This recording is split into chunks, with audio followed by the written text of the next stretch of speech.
Greetings and welcome. So last week, I took some time to watch some videos made by Gen Xers and about Gen Xers. There was a lot of interesting comments and conversations and discussions about these things that made Gen Xers unique, especially relating to our perspective. Well, I'd like to start today's video challenging some of those comments. Many people have stated that Gen Xers have this "we don't care" philosophy about life. And true, many of us, don't let things get under our skin or rattle us too much. We don't really get bogged down in small things, and we really don't care what people think about us. But that doesn't mean that we're not connected to people or what's going on in our society.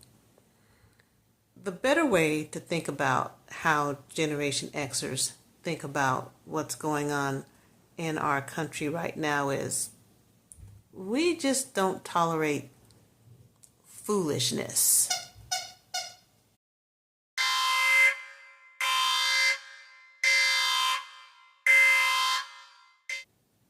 And what is going on in our country right now is foolishness. We need to establish a social foundation for the structure of our country. Is our democracy a servant of capitalism, or is capitalism a servant of our democracy? We need to come to a decision in a cohesive manner, create a plan, and then implement it. We are Americans, and that is what we do. We have the most educated, innovative, and creative people on the planet living in our country. And we should be able to figure this out. And we don't need to default into some fascist state or socialist state because people don't want to do the work or because the work is too hard. Generally speaking, we Xers don't let things get under our skin too much because we're too busy getting stuff done. But I will tell you that we are basically getting annoyed and just agitated by all this foolishness.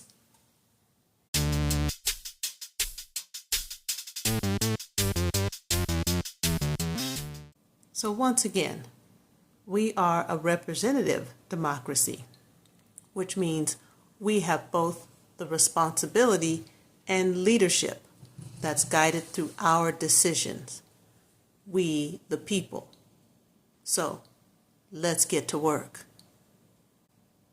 So, based on what happened in the last video, you made a choice.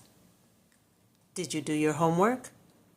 Did you do some reflection on the choice that you made?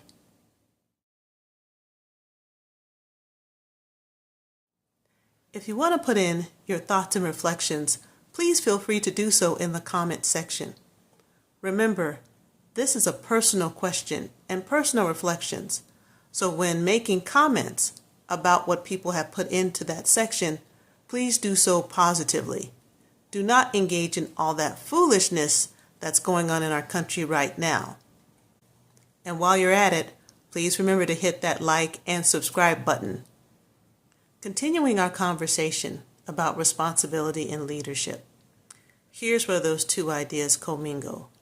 Because now we have to talk about the symptom that turns more people off of our representative democracy than any other. And that is the discussion about the people who want to lead in our country.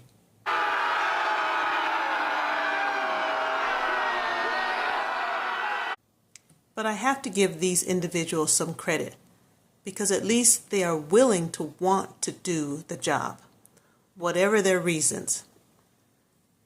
As for the rest of us, again, this is where responsibility and leadership is important because we are the leaders and the people we choose are our followers. So, we all need to know the candidate's response to this question. Does our democracy serve capitalism or does capitalism serve our democracy? And at some point in time, they do need to verbally respond to this question in a public setting. However, as a Generation X'er, we don't necessarily pay attention or listen to the words that someone may see. We pay more attention to watching what they do. And here's where that American ingenuity comes in handy: the internet. If someone is running as a candidate for office, chances are they have a digital footprint. All you have to do is type in their name in a search engine, and voila, you'll get all sorts of information about the candidate through things that they post or share themselves, or things that are posted or aired or shared by others. For better or worse, there's the information right at your hands. And not only can you get this about the top tier candidates, you can get this information about all the candidates. All the candidates. But why go through all this work? Can't you just vote along party lines? Doesn't one party represent one part of the question and the other party represent the other part of the question?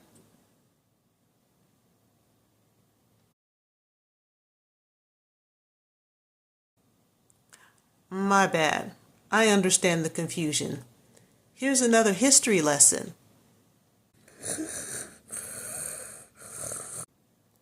Really? Okay, quickly. The Republican Party has been around for about 170 years. The Democratic Party has been around for about 230. Over time, there's been some confusion about the association of the two parties, but we've been led to believe or led to think that the Republican Party represents business, while the Democratic Party represents the people. However, during the Civil War, it was actually the Republicans who advocated for the end of slavery, not the Democrats. This is frequently brought up when talking about the symptoms of civil rights and voter rights. Right. But if you remember from my first video, I brought up the discussion that the Civil War was a representation of our democracy being used to support capitalism. So, putting all that aside, what I've come to realize in this election cycle is that political parties are still comprised of individuals. Furthermore, I've also come to understand that I have been neglectful in my responsibilities and leadership to myself and my answer to the question. I confess, I have been voting along party lines because it's just been easier.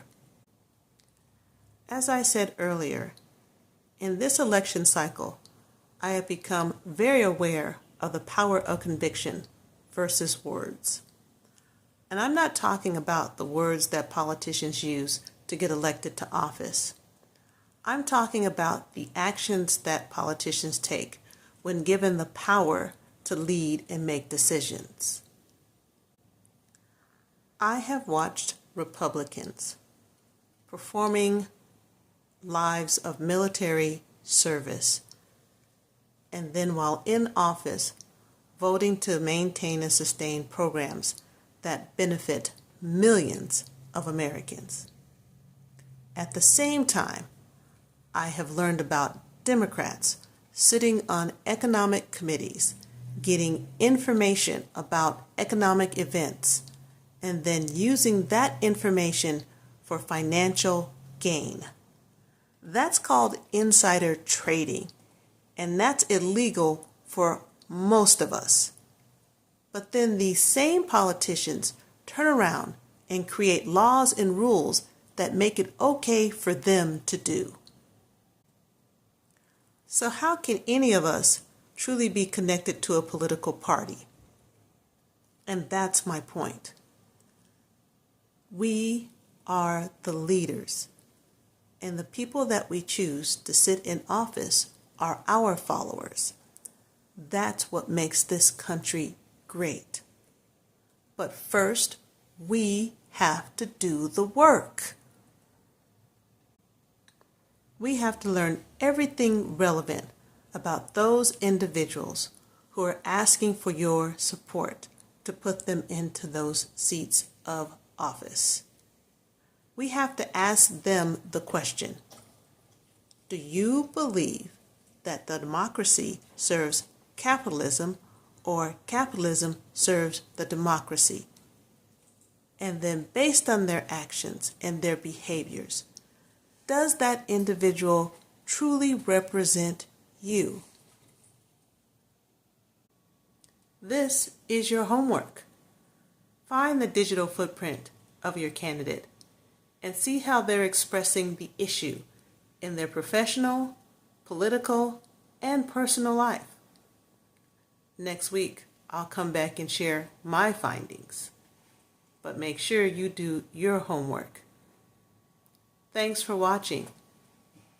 I'm Felix the X'er, and this is The X Element.